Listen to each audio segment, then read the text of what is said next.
মহা সংকটে পড়েছে দক্ষিণ কোরিয়া সেনাবাহিনী। ২০ বছর বয়স হলেই এ বাহিনীতে নিয়োগ দেওয়া হয় দেশটিতে, কিন্তু এই সামরিক বাহিনী এখন নতুন নিয়োগে পাচ্ছে না প্রয়োজনীয় সংখ্যক তরুণ। এর কারণ হিসেবে দেখা গেছে দেশটিতে কমে গেছে পুরুষের সংখ্যা। দক্ষিণ কোরিয়ার প্রতিরক্ষা মন্ত্রণালয়ের তথ্য বলছে, গেল ৬ বছরে সেনা সদস্য সংখ্যা কমেছে ২০%। আগে যেখানে ছিল ৫,৬৩,০০০, এখন তা কমে ৪.৫ লাখের নিচে নেমে এসেছে। অন্যদিকে উত্তর কোরিয়ার সক্রিয় সেনা সদস্যের সংখ্যা প্রায় ১৩ লাখ। বর্তমানে দক্ষিণ কোরিয়ায় সন্তান জন্ম হওয়ার গড় হার মাত্র ০.৭৫, অর্থাৎ দেশটিতে কোনো এক দম্পতির ঘরে আসছে না একজন শিশুও।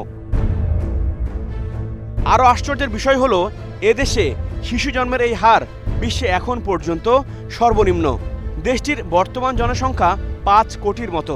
তবে এই ধারা অব্যাহত থাকলে জনসংখ্যা ৬০ বছরের মধ্যে অর্ধেকে নেমে আসতে পারে বলে ধারণা করা হচ্ছে। দক্ষিণ কোরিয়ায় সক্ষম সব পুরুষকে বাধ্যতামূলক ১৮ মাসের সামরিক প্রশিক্ষণ নিতে হয়। বিষয়টি দেশটির তরুণরা খুব একটা পছন্দ করছে না, কারণ তারা মনে করে এটি তাদের কর্মজীবনে ব্যাঘাত ঘটাচ্ছে।